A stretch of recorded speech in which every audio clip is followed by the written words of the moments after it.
We guide you through how to delete your Payoneer account permanently.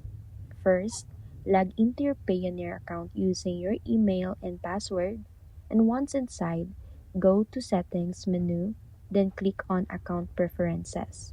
Scroll down until you find the option that says Close Account or Deactivate Account. Before you proceed, make sure your balance is zero, withdraw any remaining funds, and disconnect any link services or payment methods. Next, click on Close Account and carefully read the warning message because this action is permanent and cannot be undone. Confirm your request by entering your password or verification code if required. After that, submit the request and wait for Payoneer to process it, which may take a few days.